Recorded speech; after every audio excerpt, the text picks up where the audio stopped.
Goats everywhere. A little bit of an expose, if you will, on tether grazing goats. Just got photobombed by a kid. That was our hero, Levi. This is Miss Buttercup. Show you the setup that we're using here. Explain a few things about it, why we decided to go with this. Yes, say hi to everybody. Well, anywho, you can see that we use IBC totes for their actual shelter. This gives them a place to get in out of the rain, out of the wind. They're lightweight. One person can move them easily. Heck, Levi and I roll them around like they're nothing. And you can look down here and see that we got the buckets attached. That's their bucket for their feed and mineral.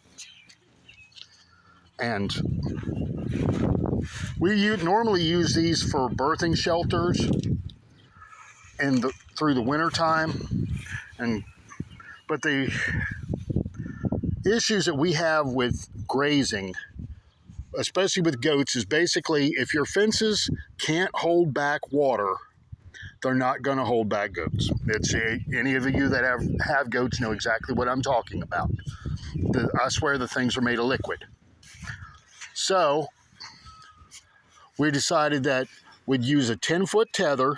We got the tethers and the collars and everything from Amazon, but you can get them from wherever suits you. And it works for big animals too. I'll show you down there with Reba here in a minute.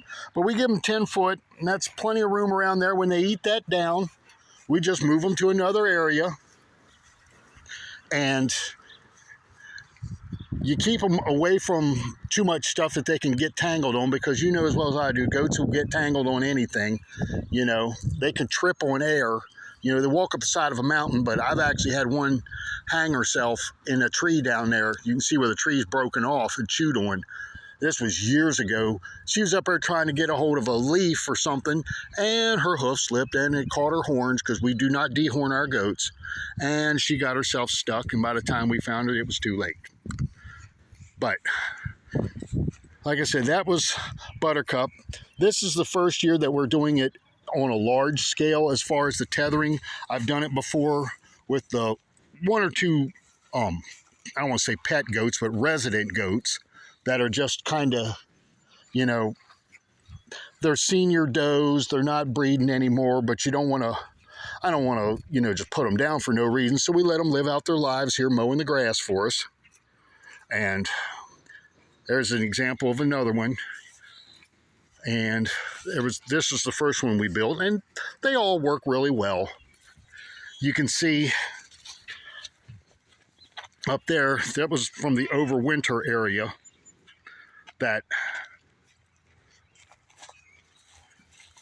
they made kind of a mess, but this lets us reuse the shelters through the summer. They're not sitting around. There's our barricade fences. I got 2 more goats in that pen back there that need collars.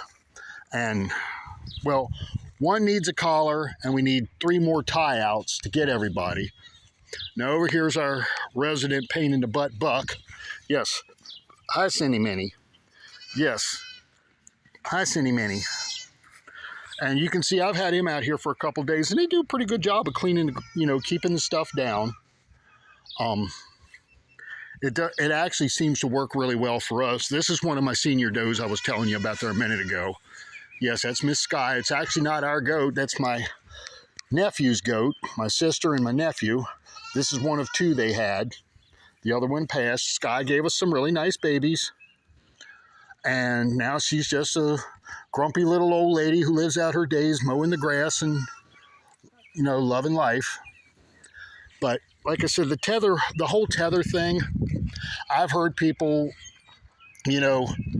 talk about, the psychological impacts of this and that and something else on the goats. Well, as you can see, every last one of the goats is within proximity of each other. They can see each other. They can smell each other. They can hear each other.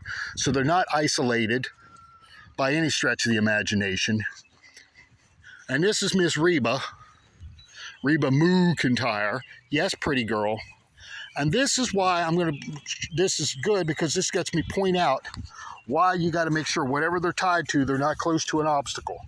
There you can see the chain around the stump. Over here you can see the fence post. There you can see the chain wrapped around the fence post because Reba decided that it would be fun to walk around the post at least 4 times for no apparent reason, because she is Reba and she can do these sort of things. So now I get to untangle her. There you go. Happy trails. As you can see, I got a lot of obtuse areas here, and we'll just keep moving them from spot to spot, let them eat the grass down, and everybody will be happy. I got to move her water tank over there. You can see that had her tied down there. They do a very good job.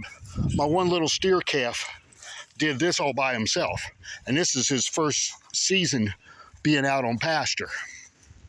But this is what Reba did in a matter of about, this area here where it's eaten to the bare ground was 2 days. That over there was 1 day. So they are very efficient at cleaning up. If you don't mind putting in the sweat equity to move them around and whatnot like that, it really works out well when you consider the price of fencing and then the maintenance of keeping this fence up. And like I said, at least with the goats, if your fence won't hold water or, isn't the equivalent of a Supermax facility, they're going to get out. Whereas if you just put them on that tether with a good quality collar, not the little El Cheapo stuff, you got to get stuff with an actual clasp on it and, stuff that's, reasonable quality, they'll stay. And they're perfectly content, as you can see. So, but this is our grand experiment. Like I said, this is the first year we've done it on a larger scale. So we're going to find out if it works or not. If it does, hey, if it either way does or doesn't, I'm going to keep you posted. So there you go. There's some food for thought. Tethering goats as opposed to trying to build paddocks and keep fences.